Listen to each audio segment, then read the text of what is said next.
Hola amigos, bienvenidos a un nuevo video. Espero que se encuentren bien. Espero que todo esté yendo bien en sus vidas. Y el día de ahora, como estarán viendo en el título del video, me gustaría responder a la pregunta: ¿hay otros hechos que respalden a la resurrección? Y también verán en el título un número 14. Y es que este es el video número 14 de la serie en la que estamos estudiando el libro El caso de Cristo de Lee Strobel. Les invito a que ustedes vayan a leer ese libro, así se llama, El caso de Cristo de Lee Strobel, Leestrobel. Ese libro yo solamente lo encontré virtual en Playbooks, creo que así se dice, sí, es donde están los libros de Google, en la tienda de libros de Google. Y creo que en físico lo pueden comprar por Amazon y me imagino que en algunas librerías cristianas también. Bueno, también en unas librerías que no son cristianas. Ustedes saben a lo que me refiero. Entonces, les invito a que ustedes lo lean por su propia cuenta. Y esta es la introducción general porque es una introducción que creo que he dado en todos los videos sobre esto. Y es que, ¿por qué hago estos videos? Primero, lo hago porque yo hace tiempo eh, quería estar seguro de si Dios existe en verdad, porque lastimosamente yo era como muchas personas que se dejaban llevar por lo que les decían. Es decir, los argumentos, estaba en la iglesia donde me parecía que era mejor estar, donde me parecía que lo que decían ahí era cierto, le veía más sentido, entonces yo ahí estaba. Sin embargo, no siempre los argumentos más bien elaborados son verdad. Entonces, yo me cansé de eso, yo quería estar seguro de si Dios existe y cómo estar cerca de Él. Y sin duda yo he visto en mi vida que es cierto eso, de que si nos acercamos a Dios, Él también se acercará a nosotros. Y yo busqué a Dios y Dios se reveló a mí. Y una de las formas en las que se reveló a mí fue a través de este libro, El caso de Cristo, en el cual vemos motivos para reconocer que el Evangelio es racional, que es razonable creer en que Jesús vivió, murió y resucitó y que está vivo hoy en día. Obviamente ya estamos en el video número 14, así que hay mucha evidencia que apunta a eso. Si es primera vez que escuchas un video mío, te invito a que vayas y los escuches todos. Ya vamos a entrar de lleno al tema. De hecho, estoy poniendo los capítulos, así que puedes ver aquí si no querés escuchar la introducción general, bueno, la introducción particular sí ya es más con el video. Pero en cuanto a la introducción general, puedes saltártela y aquí estarás viendo en la descripción del video en qué minuto y en qué segundo ya empiezo con el tema que nos compete este día. Pero para no ser más largo esta introducción, yo no solamente te vengo a decir, mira, esto dicen los eruditos a los que Lee Strobel entrevista, así que creamos eso porque ellos son eruditos. No, para nada. Lo que yo hice, esta ya es tercera vez, la primera vez que lo leí me impactó y la segunda vez lo leí y le iba preguntando a la inteligencia artificial y veía la fuente de la cual con la cual ella me respondía. Y yo veía si es verdad lo que dicen los eruditos. Y un 99% de las cosas son real. Hay algunas cosas en las que los eruditos tenían otra información en el año en que escribieron ese libro, pero no afecta en nada al tema central. Entonces yo aquí solamente he puesto las cosas con las que la evidencia sostiene lo que ellos dijeron, los eruditos. Así que te invito a que vos hagas lo mismo si querés, léelo por tu propia cuenta o lo que yo te voy diciendo acá, investigalo por tu propia cuenta, preguntarle a Grok, a, a Copilot, a quien sea, a Gemini, creo que así se llama la de Google, a quien vos quieras, preguntarle e investigar por tu propia cuenta. ¿Por qué? Porque si es verdad que Cristo es el Hijo de Dios, hay muchísimas cosas en juego, empezando por tu salvación, por tu alma. Porque Jesús daba por sentado de que todos entendemos que tenemos un alma. Y Él daba por sentado también de que algún día viviríamos en la eternidad, seríamos libres de este cuerpo. Pero Él nos dijo que si nos entregamos a Él por completo, entonces vamos a ser salvos, nuestra alma será salva. Pero si no lo hacemos, nuestra alma será condenada. Son palabras muy fuertes. Ahora, ya no solamente pensá en tu alma, pensá en el alma de tu mamá, de tu papá, de tus hermanos, de las personas que amás. El alma de esas personas también está en juego. Ahora, entregarse a Cristo no quiere decir, tenés que ir a una iglesia donde se diga que Cristo es el Señor. No, entregarse a Cristo es entregarle toda tu vida a Él. Entregarse a Cristo es, bueno, tampoco es dejar de trabajar y de estudiar y de cuidarte, porque ahora solo vivís para Cristo. No, vivir para Cristo quiere decir que vas a seguir trabajando, vas a seguir estudiando, pero ahora lo vas a hacer como si a Cristo mismo estuvieras tratando y que ellos sientan que Cristo es quien los está tratando a ellos, que en tu vida sea Cristo el que reine. Tus pensamientos impuros, tus pensamientos malos, los dominás y decís, no, no voy a darle lugar a esos pensamientos.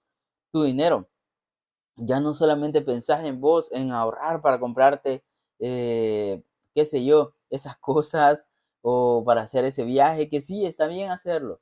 Está bien comprar las cosas que queremos, pero no son la prioridad. Ahora la prioridad es ayudar a aquel que tiene necesidad. Tampoco te estoy diciendo entonces de los, qué sé yo, de todo tu salario, el 100% se va a ir a darlo a la gente y te vas a quedar sin comer. No, no se trata de eso. Se trata de, ok, ahora solo puedo ayudar con $1, lo voy a hacer con $1. Oh, ahora veo que ya puedo dar $5. Le voy a dar $5 a esa persona que la está pasando cabrón. eh, Puedo dar más, puedo incluso comprarle una despensa, puedo comprarle la comida para una semana, para un mes. Gloria a Dios lo hago, conforme vos podés hacer. Eso es entregarse a Cristo. Si vivimos de ese modo, entonces podemos estar seguros de que estamos almacenando tesoros en el cielo y allí estaremos nosotros. Si no hacemos eso, lastimosamente, nuestra alma está yendo al infierno. Y ya digo, eso solamente si Cristo en verdad es el Hijo de Dios. Y ya vimos muchísima evidencia que apunta a que sí, Cristo era el Hijo de Dios. Y lo estamos viendo más en estos últimos capítulos. Y bueno, dicho eso, vamos con lo que nos interesa este día en este video. Y en este capítulo, Lee Strobel empieza con una historia y dice así: ningún testigo observó a Timothy McVeigh cargar 2 toneladas de explosivos con base de fertilizantes en un camión Ryder de alquiler. Nadie lo vio conducir el vehículo hasta el frente del edificio federal en Oklahoma City y detonar la bomba que mató 168 personas. Ninguna cámara de video capturó una imagen de él cuando se escapaba. Sin embargo, un jurado pudo llegar a la conclusión, más allá de la duda razonable, de que McVeigh era el culpable del peor atentado de terrorismo nacional en la historia de los Estados Unidos. ¿Por qué? Porque hecho tras hecho, prueba tras prueba, testigo tras testigo, los fiscales, perdón, estoy tieso hasta ahora, los fiscales emplearon la evidencia circunstancial para presentar un caso infalible en su contra. Si bien ninguna de las 137 personas llamadas al estrado como testigos habían visto a McVeigh cometer el delito, su testimonio sí proveyó evidencia indirecta de su culpabilidad. Un comerciante dijo que McVeigh alquiló un camión Ryder, un amigo dijo que McVeigh habló de bombardear el edificio por su ira contra el gobierno, y un científico dijo que la ropa de McVeigh tenía un residuo de explosivos cuando la policía lo arrestó. Los fiscales reforzaron eso con más de 700 pruebas, desde comprobantes de hotel y taxi hasta registros telefónicos, de una llave de camión hasta un comprobante de un restaurante chino. En 18 días tejieron una red convincente de evidencia de la cual McVeigh lamentablemente no pudo escaparse. Bueno, lamentablemente para él, ¿verdad? Para los demás que no, nos gusta la justicia, que queremos justicia, pues qué bueno. El testimonio de los testigos oculares se llama evidencia directa, porque la gente relata bajo juramento cómo vieron en persona al acusado cometer el delito. Si bien a veces es convincente, también puede estar sujeto a memorias que fallan, prejuicios y hasta la invención completa. En contraposición, la evidencia circunstancial se compone de hechos indirectos, a partir de los cuales se pueden derivar inferencias en forma racional. Su efecto acumulativo puede ser casi tan poderoso como los relatos de los testigos oculares y, en muchos casos, incluso más potente. Pregúntale a Timothy McVeigh. Quizá pensó que había cometido el crimen perfecto al evitar los testigos oculares, pero de todos modos terminó con sentencia de muerte debido a los hechos circunstanciales que apuntaban hacia él en forma tan devastadora como si lo hubiera hecho un testigo ocular de primera mano. Habiendo considerado la evidencia persuasiva a favor de la tumba vacía y los relatos de los testigos oculares acerca del Jesús resucitado, ya es el momento de indagar cualquier elemento de evidencia circunstancial que pudiera reforzar el caso a favor de la resurrección. Lee sabía que, si un acontecimiento tan extraordinario como la resurrección de Jesús había ocurrido en verdad, la historia tendría que estar repleta de evidencia indirecta que la respaldara. Para ese tema, Lee entrevistó al Dr. J. P. Moreland. Si bien Moreland es un filósofo reconocido con un doctorado de la Universidad del Sur de California y está a gusto navegando en los mundos conceptuales de Kant y Kierkegaard, no permanece exclusivamente en lo abstracto. Su trasfondo de ciencias, pues tiene un título en química de la Universidad de Missouri, y su dominio de la historia, que lo demuestra en su excelente libro Scaling the Secular City, al escalar la ciudad secular, lo anclan al mundo cotidiano y le impiden flotar en el pensamiento puramente etéreo. Al sentarse junto con Moreland en su oficina pequeña pero acogedora, Lee ya sabía que la evidencia circunstancial es plural en vez de singular, es decir, se construye ladrillo por ladrillo hasta que haya un fundamento sólido donde se puedan asentar conclusiones con confianza. Por lo tanto, comenzó la entrevista con un desafío a quemarropa. ¿Puede darme 5 pruebas circunstanciales que lo convenzan de que Jesús resucitó de entre los muertos? Moreland escuchó la pregunta con atención. 5 ejemplos, replicó. 5 elementos que nadie pone en tela de juicio. Lee asintió. Así, Moreland empujó la silla de su escritorio hacia atrás y se lanzó en su primera prueba: las vidas cambiadas de los discípulos y su disposición a morir por su convicción de que Jesús había resucitado de entre los muertos. Primera prueba: los discípulos murieron por sus creencias. Cuando Jesús fue crucificado, comenzó Moreland, sus seguidores se desanimaron y se deprimieron. Ya no tenían confianza en que Jesús había sido enviado por Dios porque creían que cualquier persona crucificada era maldecida por Dios. También les habían enseñado que Dios no permitiría que su Mesías sufriera la muerte. Por lo tanto, se dispersaron. El movimiento de Jesús quedó parado en seco. Luego, al cabo de un corto periodo de tiempo, los vemos abandonar sus ocupaciones, volver a reunirse y comprometerse a anunciar un mensaje muy específico: que Jesucristo era el Mesías de Dios que murió en una cruz, volvió a la vida y que ellos lo vieron con vida. Y estuvieron dispuestos a pasar el resto de sus vidas proclamándolo, sin ninguna recompensa desde el punto de vista humano. No es que los esperaba una mansión en el Mediterráneo, enfrentaron una vida de privaciones, a menudo no tenían comida, dormían en la intemperie, eran ridiculizados, golpeados, encarcelados, y finalmente la mayoría de ellos fueron ejecutados y torturados. ¿Por qué? ¿Por buenas intenciones? No, porque estaban convencidos, más allá de toda sombra de duda, de que habían visto a Jesucristo salir vivo de entre los muertos. Lo que uno no puede explicar es cómo a este grupo particular de hombres se le ocurrió esa creencia en particular sin haber tenido la experiencia del Cristo resucitado. No hay otra explicación adecuada. Lee lo interrumpió con una objeción tipo: sí, pero... Sí, admitió Lee, estuvieron dispuestos a morir en sus creencias, pero, agregó, también lo hicieron los musulmanes, los mormones y los seguidores de Jim Jones y David Koresh. Eso puede demostrar que eran fanáticos, pero admitámoslo, no prueba que lo que creían era verdad. Un momento, piense detenidamente en la diferencia, insistió Moreland mientras giraba para quedar frente a Lee, directamente plantando ambos pies en el suelo.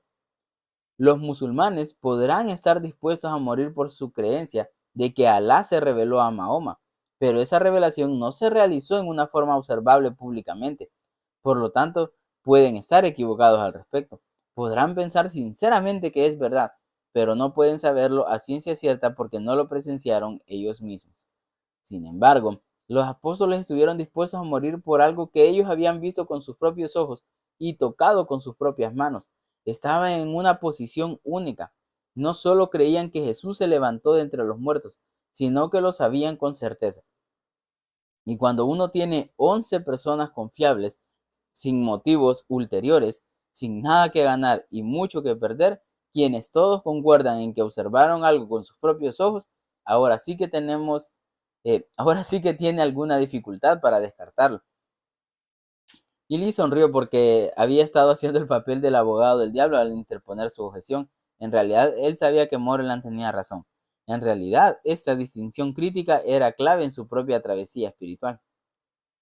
Pues a Lee se lo habían presentado de la siguiente manera: la gente muere por sus creencias religiosas si cree con sinceridad que son verdaderas, pero la gente no muere por sus creencias religiosas si sabe que sus creencias son falsas. Creo que eso lo mencionamos en un video anterior.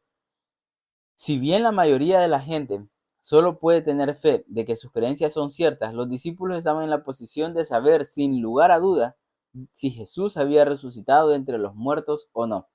Decían que lo vieron, que hablaron con él, que comieron con él. Si no hubieran estado absolutamente seguros, no habrían permitido que fueran torturados hasta la muerte por proclamar que la resurrección había ocurrido. Está bien, estoy convencido de esa, comentó Lee. Pero, ¿qué más tiene? Segunda prueba: la conversión de los escépticos. Otro elemento de prueba circunstancial, prosiguió Moreland, es que había escépticos recalcitrantes que no creían en Jesús antes de su crucifixión y que de alguna manera estaban completamente opuestos al cristianismo, que dieron un giro y adoptaron la fe cristiana después de la muerte de Jesús. No hay otra buena razón aparte de que hayan experimentado al Cristo resucitado. Evidentemente está hablando de Jacobo, el hermano de Jesús, y de Saulo de Tarso, quien se convirtió en el apóstol Pablo, observó Lee. Sin embargo, ¿posee evidencia creíble de que Jacobo había sido un escéptico de Jesús? Sí, respondió Morela. Los evangelios nos dicen que la familia de Jesús, entre ellos Jacobo, estaban avergonzados por quien decía ser Jesús. No creían en él, lo confrontaban. En el judaísmo antiguo era una gran vergüenza que la familia de un rabino no lo aceptara. Por lo tanto, los escritores de los evangelios no hubieran tenido motivo alguno para inventar ese escepticismo si no fuera verdad. Más tarde, el historiador Josefo nos dice que Jacobo, el hermano de Jesús, que fue líder de la iglesia de Jerusalén, fue apedreado de muerte por su creencia en su hermano. ¿Por qué cambió la vida de Jacobo? Pablo nos dice: se le apareció el Jesús resucitado. No hay otra explicación. A decir verdad, ninguna me vino a la mente, pensó Lee. ¿Y Saulo?, le preguntó a Moreland. O sea, no hay yo cómo objetar a eso. Y Saulo le preguntó a Moreland. Como fariseo, aborrecía todo lo que estorbara las tradiciones del pueblo judío. Para él, este nuevo movimiento contrario llamado cristianismo hubiera sido la más alta traición. Es más, se quitaba la frustración ejecutando cristianos cuando tenía oportunidad, respondió Moreland. De repente, no solo deja tranquilo a los cristianos, sino que se une a su movimiento. ¿Cómo sucedió eso? Bien, todos concuerdan en que Pablo escribió Gálatas, y él mismo nos dice en esa epístola que lo llevó a dar un giro de 180 grados y a convertirse en el principal defensor de la fe cristiana. De su puño y letra dice que vio al Cristo resucitado y escuchó a Cristo designarlo para ser uno de sus seguidores.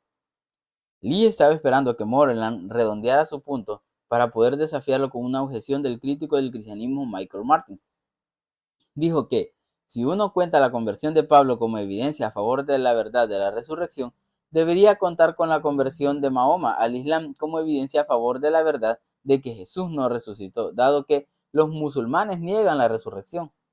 Básicamente, dice que los valores evidenciales de la conversión de Pablo y de la conversión de Mahoma se cancelan mutuamente, le dijo a Moreland. Francamente parece una buena observación. ¿No admite que tiene razón?, le preguntó. Pero Moreland no picó el anzuelo. Veamos la conversión de Mahoma, dijo con voz segura. Nadie sabe nada acerca de ella. Mahoma dice haber ido a una cueva donde tuvo una experiencia religiosa en la cual Alá le reveló el Corán. No hay otro testigo ocular que lo verifique. Mahoma no ofreció ninguna señal milagrosa pública para certificar nada. Además, alguien fácilmente pudo tener motivos ulteriores para seguir a Mahoma, porque en los primeros años el Islam se propagaba principalmente mediante la guerra. Los seguidores de Mahoma ganaron influencia política y poder sobre los pueblos que conquistaban y convertían al Islam a espada. Contráselo con las afirmaciones de los primeros seguidores de Jesús, entre ellos Pablo. Decían haber visto acontecimientos públicos que otros también vieron. Estas cosas habían acontecido fuera de su mente y no solo en ella. Es más, cuando Pablo escribió 2 de Corintios, lo cual nadie cuestiona, les recordó al pueblo de Corinto que él había realizado milagros cuando estuvo con ellos con anterioridad. Ciertamente hubiera sido estúpido hacer esta declaración si ellos sabían que no fue así. ¿Cuál es su punto?, le preguntó Lee. Recuerde, respondió, no se trata del simple hecho de que Pablo cambió sus ideas. Uno tiene que explicar cómo tuvo este cambio particular de creencias que iba completamente en contra de su creencia. Como vio al Cristo resucitado en un acontecimiento público que fue presenciado por otros, aunque no lo entendieran, y cómo realizó milagros para respaldar su declaración de que era un apóstol. Está bien, le dijo Lee, comprendo su punto y debo admitir que es uno bueno. Así hizo un gesto para que continuara con el próximo elemento probatorio. Tercera prueba. Cambios en estructuras sociales clave. Para explicar su próxima categoría de prueba circunstancial, Moreland tenía que proveer información importante del trasfondo de la cultura judía. En la época de Jesús, los judíos habían sido perseguidos durante 700 años por los babilonios, los asirios, los persas y entonces por los griegos y romanos, explicó Moreland. Muchos judíos estaban dispersos y vivían cautivos en otras naciones. Sin embargo, todavía vemos judíos hoy día, mientras que no vemos hititas, fereceos, amonitas, asirios, persas, babilonios y otros pueblos que vivieron en ese tiempo. ¿Por qué? Porque estos pueblos fueron capturados por otras naciones, se asimilaron a ellas y perdieron su identidad nacional. ¿Por qué no le sucedió lo mismo a los judíos? Porque lo que hacía a los judíos, las estructuras sociales que les daban su identidad nacional, era sumamente importante para ellos. Los judíos transmitían estas estructuras a sus hijos, las celebraban en las reuniones en la sinagoga cada sábado y las reforzaban con sus rituales porque sabían que si no lo hacían, pronto no quedaría ningún judío. Serían asimilados por las culturas que los habían capturado. Y hay otra razón por la cual esas instituciones sociales eran tan importantes. Ellos creían que esas instituciones se las había encomendado Dios. Creían que abandonar esas instituciones era arriesgarse a que sus almas fueran condenadas al infierno después de la muerte. Entonces aparece un rabino llamado Jesús de una región de clase baja, enseña durante 3 años, gana seguidores de clase media y baja, se mete en problemas con las autoridades y termina crucificado con otros 30.000 judíos ejecutados durante ese periodo. Sin embargo, 5 semanas después de que fue crucificado, más de 10.000 judíos lo están siguiendo y dicen que él es el fundador de una nueva religión. Y note lo siguiente, están dispuestos a abandonar o alterar todas o algunas de las 5 instituciones sociales que, según lo que les habían enseñado desde niños, tenían tanta importancia social y teológica. Entonces usted sugiere que algo grande estaba sucediendo, observó Lee. Y Moreland exclamó, algo muy grande estaba sucediendo. La revolución de la vida judía. Dice Lee que invitó a Moreland a que enumerara esas 5 estructuras sociales y explicara de qué manera los seguidores de Jesús las habían cambiado o abandonado. En primer lugar, señaló, les habían enseñado desde el tiempo de Abraham y Moisés que necesitaban ofrecer sacrificios de animales cada año para la redención de sus pecados. Dios pasaba sus pecados a ese animal y sus pecados eran perdonados para que pudieran estar a cuentas con él. Sin embargo, de repente, después de la muerte de este carpintero de Nazaret, estos judíos ya no ofrecen sacrificios. En segundo lugar, los judíos hacían hincapié en obedecer las leyes que Dios les había encomendado a través de Moisés. Desde su óptica, eso era lo que los separaba de las naciones paganas. Sin embargo, poco tiempo después de la muerte de Jesús, los judíos comenzaban a decir que uno no se convertía en un miembro ejemplar de su comunidad simplemente por guardar la ley de Moisés. En tercer lugar, los judíos guardaban escrupulosamente el sábado, no haciendo nada salvo la devoción religiosa cada sábado. Esa era la forma en la que lograban estar bien delante de Dios, garantizaban la salvación de su familia y estaban bien delante de toda la nación. Sin embargo, después de la muerte de este carpintero de Nazaret, esa tradición de 1500 años se cambia abruptamente, perdón. Eh, Esos cristianos adoran los domingos. ¿Por qué? Porque ese día Jesús resucitó de entre los muertos. En cuarto lugar, creían en el monoteísmo, un solo Dios. En cambio, los cristianos enseñan una forma de monoteísmo. Dicen que el Padre, el Hijo y el Espíritu Santo son un solo Dios. Esto es radicalmente diferente de lo que los judíos creían. Hubieran considerado que era la herejía más grande decir que alguien puede ser Dios y hombre al mismo tiempo. Sin embargo, los judíos comienzan a adorar a Jesús como Dios en la primera década de la región cristiana. Y, en quinto lugar, esos cristianos presentaban al Mesías como alguien que sufrió y murió por los pecados del mundo, mientras que los judíos habían enseñado a creer que el Mesías era un líder político que destruiría los ejércitos romanos.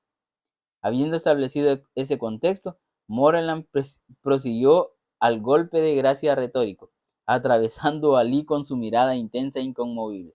Lee, dijo Moreland, ¿de qué manera puede explicar que en un breve periodo de tiempo, no solo un judío, sino toda una comunidad de por lo menos 10.000 judíos, estuvo dispuesta a abandonar estas 5 prácticas claves que les habían servido en el aspecto social y teológico por tantos siglos?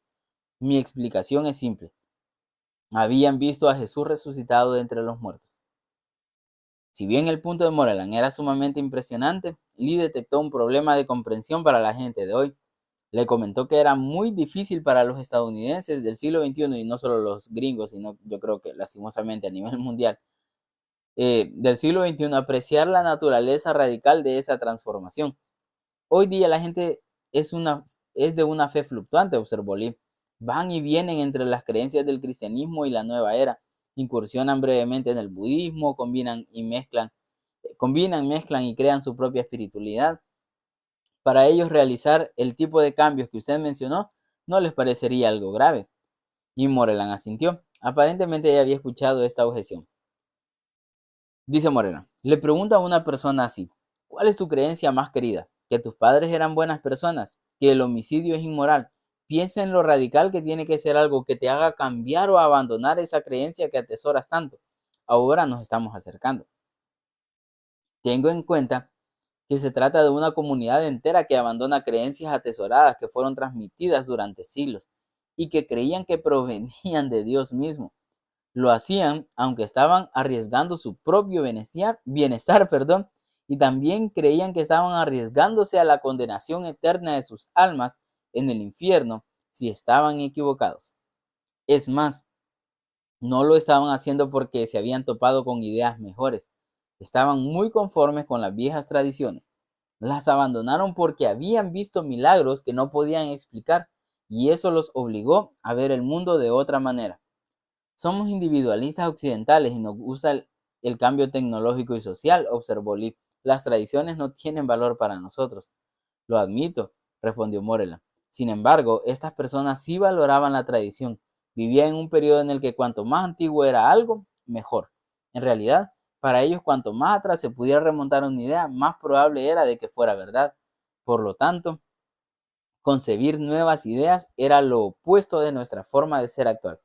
Créame, concluyó, estos cambios en las estructuras sociales judías no fueron simplemente ajustes menores que se hicieron al pasar, fueron absolutamente monumentales, ni más ni menos que un terremoto social, y los terremotos no suceden sin una causa. Cuarta prueba, comunión y bautismo. Moreland señaló el surgimiento de los sacramentos de la comunión y el bautismo en la iglesia primitiva como otra prueba circunstancial de que la resurrección es verdad, pero Lee tenía algunas dudas. ¿Acaso no es natural que las religiones creen sus propios rituales y prácticas? Le preguntó. Todas las religiones las tienen, así que, ¿de qué manera eso prueba algo acerca de la resurrección? Bueno, pero consideremos la comunión por un momento, respondió. Lo extraño es que estos primeros seguidores de Jesús no se reunían para celebrar sus enseñanzas o lo maravilloso que Él era. Se reunían en forma regular para tener una comida de celebración por un solo motivo, para recordar que Jesús había sido masacrado públicamente en una forma humillante y grotesca. Considérelo en términos modernos. Si un grupo de personas ama a John F. Kennedy, quizás se reúne en forma regular para recordar su enfrentamiento con Rusia, su promoción de los derechos civiles y su personalidad carismática, pero no van a celebrar el hecho de que Lee Harvey Oswald lo asesinara. Sin embargo, es análogo a lo que los primeros cristianos hacían. ¿Cómo lo explica? Yo lo explico de la siguiente manera. Se dieron cuenta de que la muerte de Jesús era un paso necesario hacia una victoria mucho mayor. Su asesinato no fue la última palabra. La última palabra fue que había vencido la muerte por todos nosotros al resucitar de entre los muertos. Celebraban su ejecución porque estaban convencidos de que lo habían visto salir de la tumba con vida. ¿Y qué acerca del bautismo?, le preguntó. La iglesia primitiva adoptó una forma de bautismo de su tradición judía, llamada el bautismo prosélito. Cuando los gentiles querían adoptar la ley de Moisés, los judíos bautizaban a esos gentiles en la autoridad del Dios de Israel. Sin embargo, en el Nuevo Testamento, la gente se bautizaba en el nombre del Padre, del Hijo y del Espíritu Santo, lo cual significaba que habían elevado a Jesús a la categoría plena de Dios. No solo eso, el bautismo era una celebración de la muerte de Jesús, al igual que la comunión. Al sumergirse en el agua, uno celebra su muerte y al ser sacado del agua, uno celebra el hecho de que Jesús fue resucitado a novedad de vida. Lee lo interrumpió para decir, usted está dando por sentado que estos sacramentos no fueron meramente adaptados de las llamadas religiones de misterio. Y por buenas razones, respondió. En primer lugar, no hay evidencia sólida de que ninguna religión de misterio creyera en dioses que mueren y resucitan, sino hasta después del período del Nuevo Testamento. Por lo tanto, si hubo algún préstamo, ellos lo tomaron prestado del cristianismo. En segundo lugar, la práctica del bautismo vino de las costumbres judías, y los judíos estaban en contra de permitir que las ideas gentiles o griegas afectaran su culto. Y, en tercer lugar, estos dos sacramentos se pueden remontar a la comunidad cristiana más antigua, demasiado antigua como para que la influencia de cualquier otra religión se filtrara en su concepción del significado de la muerte de Jesús. Quinta prueba, el surgimiento de la iglesia. Moreland introdujo su último punto diciendo, cuando ocurre un cambio cultural mayor, los historiadores siempre buscan acontecimientos que puedan explicarlo. Sí, eso tiene sentido, afirmó Lee. Muy bien, entonces pensemos en el comienzo de la iglesia cristiana. No hay duda de que comenzó después de la muerte de Jesús y se propagó tan rápido que en el transcurso de un periodo de quizás 20 años ya habían llegado al palacio del César en Roma. No solo eso, ese movimiento triunfó sobre una cantidad de ideologías rivales y finalmente sobrepujó al Imperio Romano entero. Ahora bien, si usted fuera un marciano que observa el siglo I, ¿creería que sobreviviría el cristianismo o el Imperio Romano? Probablemente no apostaría dinero en un grupo de gentuza cuyo mensaje principal era que un carpintero de un pueblecito desconocido que había sido crucificado había vencido la tumba. Sin embargo, fue tan exitoso que hoy día llamamos a nuestros hijos Pedro y Pablo y a nuestros perros César y Nerón. Me gusta la forma en la que C. F. de Mowley, el erudito del Nuevo Testamento de Cambridge, lo expresó. Si la llegada a la existencia de los nazarenos, un fenómeno innegablemente atestiguado por el Nuevo Testamento, abre un gran agujero en la historia, un agujero del tamaño y con la forma de la resurrección, ¿con qué se propone el historiador secular que se tape? Si bien ese no era el punto más fuerte de Moreland, ya que otros movimientos religiosos también han surgido y se han propagado, la evidencia circunstancial no se apoya solamente en la fuerza de un solo hecho. En cambio, es el peso acumulativo de varios hechos que conjuntamente inclinan la balanza hacia una conclusión. Y para Moreland, la conclusión es clara. Mire, dijo, si alguien quiere considerar esa evidencia circunstancial y llegar al veredicto de que Jesús no resucitó de entre los muertos, está bien. Sin embargo, tiene que ofrecer una explicación alternativa que sea plausible para estos 5 hechos. Recuerde, no cabe duda de que estos hechos son verdaderos. Lo que está en duda es cómo explicarlos, y nunca vi una explicación mejor que la de la resurrección. Lee repasó mentalmente el contenido de la evidencia circunstancial, la disposición de los discípulos a morir por lo que habían experimentado, las vidas revolucionadas de escépticos como Jacobo y Saulo, los cambios radicales en las estructuras sociales atesoradas por los judíos durante siglos, la aparición repentina de la comunión y el bautismo, y el surgimiento y crecimiento sorprendente de la iglesia. Dados 5 hechos indisputables, Lee tenía que concordar con Moreland en que la resurrección y solo la resurrección les confiere sentido a todos. Cuando le agregó la prueba potente de la tumba vacía de Jesús y el testimonio convincente acerca de sus apariciones después de la resurrección, el caso le pareció concluyente. Esa también es la apreciación de Sir Lionel Luckhoo, el abogado brillante y sabio al que 245 sorprendentes exoneraciones de homicidio consecutivas le dieron un lugar en el libro Guinness de Récords Mundiales como el abogado más exitoso del mundo. Nombrado caballero 2 veces por la reina Isabel, este ex juez de la Corte Suprema y diplomático sometió los hechos históricos acerca de la resurrección a su propio análisis riguroso durante varios años antes de declarar: afirmo inequívocamente que la evidencia a favor de la resurrección de Jesucristo es tan abrumadora que obliga a su aceptación mediante prueba que no deja absolutamente ningún lugar a dudas. Pero guarda, hay más. Dar el paso final. Como la entrevista había terminado, Moreland y Lee estaban discutiendo de fútbol americano mientras Lee desconectaba la grabadora y comenzaba a guardar sus notas. Aunque estaba un poco apurado por alcanzar su vuelo de regreso a Chicago, Moreland dijo algo que lo llevó a hacer una pausa. Hay otra categoría de evidencia sobre la cual no preguntó, subrayó. Lee repasó la entrevista mentalmente. Me rindo, replicó. ¿Cuál es? Es el continuo encuentro con el Cristo resucitado que ocurre en todo el mundo, en todas las culturas, por parte de personas de todo tipo de trasfondo y personalidad, bien educados y no, ricos y pobres, los que piensan y los que sienten, hombres y mujeres, anunció. Todos declararán que más que cualquier otra cosa en sus vidas, Jesucristo los cambió. Moreland se inclinó hacia adelante para dar énfasis. Para mí, esto constituye la evidencia final. No solo la evidencia, sino la prueba corroborativa definitiva de que el mensaje de Jesús puede abrir la puerta a un encuentro directo con el Cristo resucitado. Supongo que usted ha tenido un encuentro como ese, le dijo Lee. Cuénteme acerca de él. En 1968 era un estudiante cínico de química en la Universidad de Missouri, cuando me confronté con el hecho de que, si examinaba las declaraciones de Jesús con ojo crítico, pero con la mente abierta, había evidencia más que suficiente para que lo creyera. Por lo tanto, di un paso de fe en la misma dirección a la que apuntaba la evidencia, recibiendo a Jesús como mi perdonador y líder, y comencé a relacionarme con él, con el Cristo resucitado, en una forma muy real y continua. En 3 décadas he tenido cientos de respuestas específicas a mis oraciones. Me han ocurrido cosas que simplemente no se pueden explicar con explicaciones naturales, y he experimentado una vida cambiada más allá de lo que pude haberme imaginado. Sin embargo, protestó Lee, la gente experimenta cambios en sus vidas en otras religiones, cuyos conceptos contradicen al cristianismo. ¿No es peligroso basar una decisión en experiencias subjetivas?, le preguntó. Permítame dejar 2 cosas en claro, respondió. En primer lugar, no estoy diciendo solo confíe en su experiencia. Estoy diciendo use su mente con calma y sopese la evidencia, y luego deje que la experiencia sea un elemento confirmante de la prueba.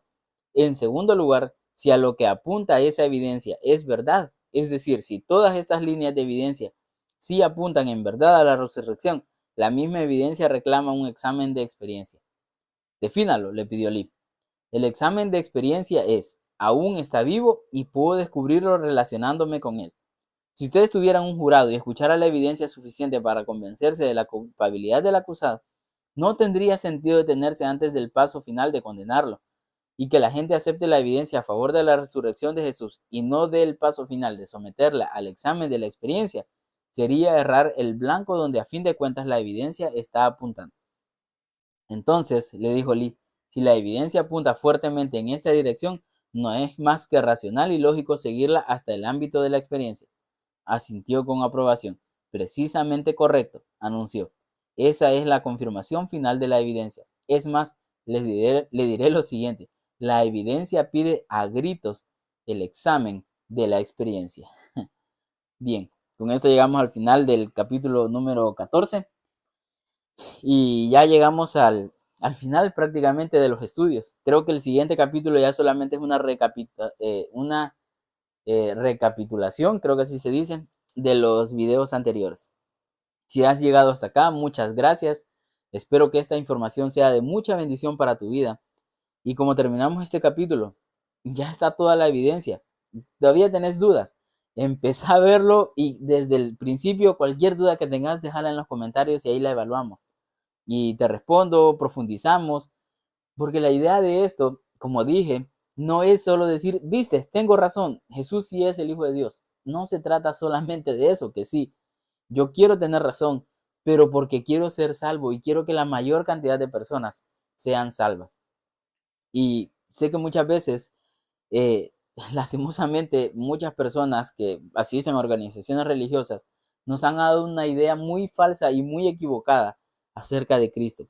Pero la verdad sobresale por encima de las mentiras y la verdad siempre se fundamenta con hechos. Y aquí los hemos hablado y vemos que todo apunta a que sí, Cristo es el Hijo de Dios. Y si Cristo es el Hijo de Dios, quiere decir que tenemos la oportunidad de ser salvos por la eternidad, pero también en este mundo tenemos la oportunidad de disfrutar de sus bendiciones y de tener una vida plena y abundante. Te invito a que en los comentarios me dejes tu opinión al respecto. Gracias por estar acá y sin más, un saludo y mucho ánimo.